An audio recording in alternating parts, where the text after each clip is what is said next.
হরে কৃষ্ণা। আমাদের দৈনন্দিন জীবন থেকে কিছুটা সময় বের করে আমাদের অবশ্যই উচিত ভগবানের চরণে নিবেদন করার। হাতের সব কাজ সেরে কিছু সময়ের মধ্যেই চলে আসতে পারবেন এই মন্দিরটিতে। রাধে রাধে, কেমন আছেন সবাই? দিশাস ক্রিয়েশনে আপনাদের সবাইকে জানাই স্বাগত। আজকে আমি আপনাদের নিয়ে যাব বাগবাজারের গৌরীয় মঠে, যেখানে স্বয়ং ভগবান বিরাজ করছেন। সেখানে রয়েছে ভোগ প্রসাদের ব্যবস্থা, সাথে নাম সংকীর্তন। আপনারা চাইলে প্রভুর জিনিসপত্র, মন্দিরের কাছেই রয়েছে দোকান, সেখান থেকে আপনারা প্রভুর জন্য জিনিসপত্র কেনাকাটাও করে নিতে পারবেন। এবং তার সাথেই রয়েছে চৈতন্য মহাপ্রভুর একটি মিউজিয়াম। তাহলে প্রথমেই জেনে নেওয়া যাক আপনারা খুব সহজে আসবেন কিভাবে। আপনারা যদি বাসে করে আসেন তাহলে বাগবাজার গিরিশ মঞ্চের সামনেই নেমে যাবেন। হাঁটা পথ ওখান থেকে মাত্র 1 মিনিট। অথবা যদি আপনারা ট্রেনে করে আসেন সেক্ষেত্রে আপনাদের নেমে যেতে হবে বাগবাজার স্টেশনে। সেখান থেকে হাঁটা পথ কিছুটা সময় মাত্র। বাগবাজারগামী বাসে উঠে বলবেন গিরিশ মঞ্চের সামনে নামবেন। অথবা যদি আপনারা বলেও দেন বাগবাজার গৌরীয় মঠ যাবেন, তাহলে ঠিক ওনারা মেন রাস্তার সামনেই নামিয়ে দেবেন। সেখান থেকে হাঁটতে হবে মাত্র 1 মিনিট। বাগবাজার জায়গাটি সাক্ষী আছে পুরনো কলকাতার ইতিহাসে। সেই পুরনো কলকাতার মধ্যেই অবস্থিত শ্রী গৌরীয় মঠ, যেখানে স্বয়ং বিরাজ করছেন রাধা ও গোবিন্দ, এবং ওনাদের পাশেই রয়েছেন শ্রী চৈতন্য মহাপ্রভু, যেখানে ওনাদের প্রত্যেক দিন নিত্য সেবা করা হয়। মন্দিরে প্রবেশ করতে গেলে প্রথমে যে গেটটি দেখতে পাবেন ওটি কিন্তু সব সময়ই বন্ধ থাকে।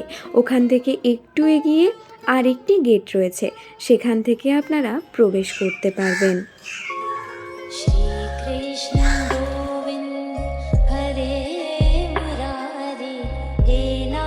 কলকাতা হলো এমন একটি জায়গা যার অলিতে গলিতে লেখা রয়েছে ইতিহাস।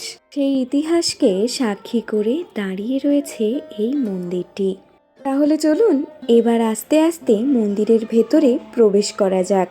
মন্দিরের মূল গেট থেকে প্রবেশ করার পরেই প্রথমেই যেটি আপনার দৃষ্টি আকর্ষণ করবে সেটি হলো এই তুলসী মঞ্চ। তুলসী মঞ্চের ঠিক ওপরেই দেখতে পাবেন শ্রী চৈতন্য মহাপ্রভুর মূর্তি। আপনারা তুলসী মঞ্চের চারিদিক প্রদক্ষিণও করতে পারবেন। বাগবাজার গৌরীয় মঠটি কতটা বড় একবার দেখুন।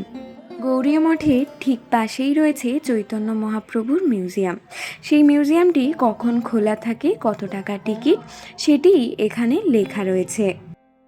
মন্দিরটি খোলা থাকে ভোর 5টা থেকে দুপুর 2টো পর্যন্ত, এবং বিকেল 5টা থেকে রাত্রি 9:30 পর্যন্ত মন্দিরটি খোলা থাকে। ভোগ আরতি শুরু হয় দুপুর 12টায়।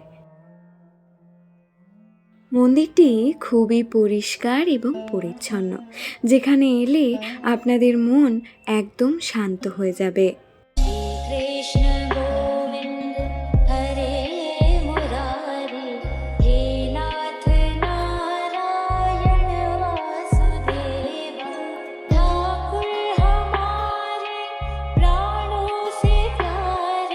মন্দিরে রয়েছেন রাধা ও গোবিন্দ, এবং ওনার পাশেই রয়েছেন শ্রী চৈতন্য মহাপ্রভু। ওনাদের এই নাট মন্দিরটি দেখুন কতটা বড়, এবং ভক্তবৃন্দদের যাতে এখানে এসে কোনো রকম অসুবিধা না হয় সেই জন্য ফ্যানের ব্যবস্থাও রয়েছে। বিশ্বের সর্বপ্রথম শ্রী চৈতন্য মহাপ্রভুর মিউজিয়াম এখানে এলেই আপনারা দেখতে পাবেন। এখানে যে পুরনো আলমারিগুলো দেখতে পাচ্ছেন, এই আলমারিগুলোতে রয়েছে বিভিন্ন ধরনের বই। আমি এতক্ষণ আপনাদের পুরো নাট মন্দিরটি ঘুরে দেখাচ্ছি। পুরো নাট মন্দির চত্বরে দেখতে পাবেন ভগবান শ্রীকৃষ্ণের বিভিন্ন রূপ ফুটিয়ে তোলা হয়েছে।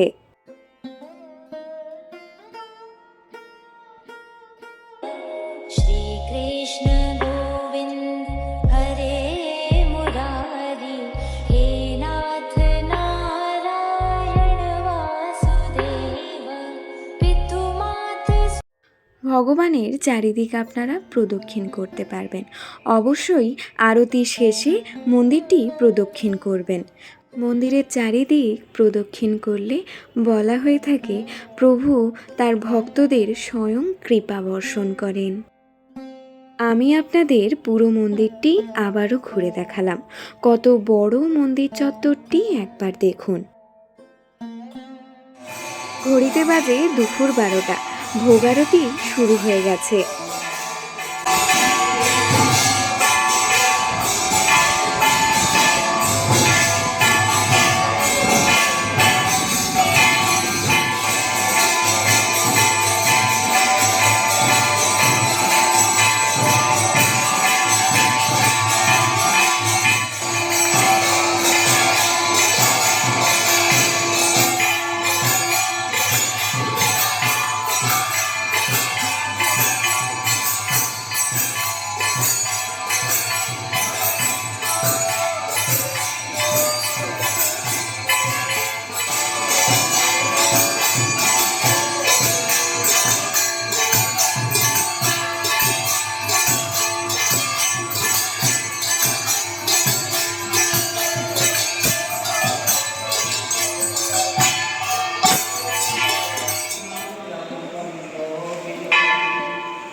রাধা ও গোবিন্দ, ঠিক ওনাদের পাশেই রয়েছেন শ্রী চৈতন্য মহাপ্রভু।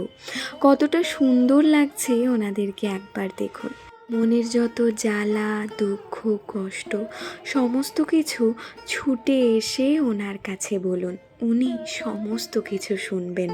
এই সব কিছু থেকে মুক্তির রাস্তা উনিই বের করে দেবেন।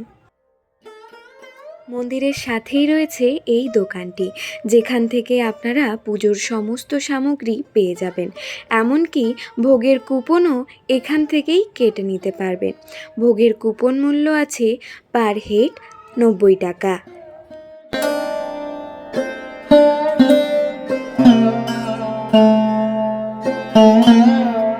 এখানে দেখতে পাবেন বিভিন্ন ধরনের তুলসী মালা রয়েছে এবং সেগুলোর কত কী দাম সেগুলো লেখা রয়েছে।